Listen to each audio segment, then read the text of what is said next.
So you're looking to buy a holiday property with a mortgage which has some restrictions on it. What does that mean? How hard is it going to make it? And does it mean it's ultimately impossible? Well, I'm Joe Stallard. I'm a director at House and Holiday Home Mortgages, and we're going to look at just that today. So let's understand, to start with, what are the couple of different types of restrictions we tend to come across. First is really around an occupancy restriction. Is there a restriction on the property that it can only be bought by a certain person or type of people, perhaps local people who have historically lived within a certain distance of the property, or can it only really be occupied for 11 of 12 months of the year, for example? Both of these things exist, and both can have an impact on the mortgage and what you're looking to do. The other is really this idea of a usage restriction. Are there restrictions on the property so that it can only be used in a certain way? Now, it sounds perverse and weird, but in the holiday let world, if a property has a restriction whereby it can only be used as a holiday let property, that puts a number of lenders off. Now, why is that a problem? Well, when it comes to all these restrictions, lenders are basically worried about resale. They're going to assume the worst of you. They don't know you. They're going to assume you're not going to pay your mortgage.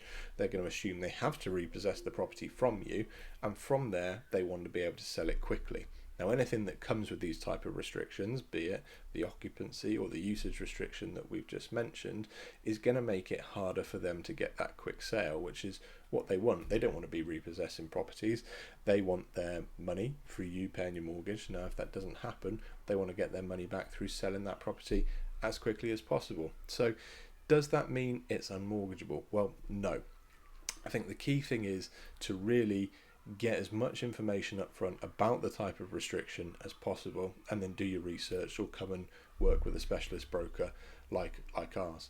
We can then really understand and explore the lenders that might be available.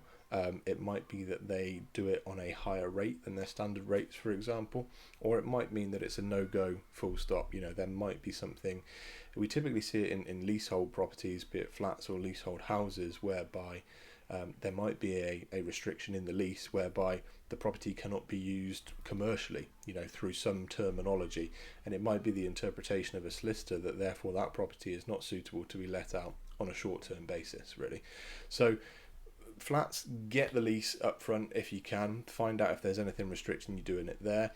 Always ask probing questions of the agent and the vendor, and really do your research up front, because it can save you a lot of time and money going down a rabbit hole, which then ultimately it turns out there is a restriction on the property. It's not suitable for holiday letting, and therefore you can't get a mortgage on it.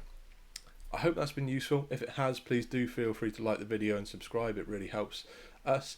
And if you want our help, feel free to get in touch for a no obligation chat. All our details will be in the link below, but you can find us at hhhmortgages.com.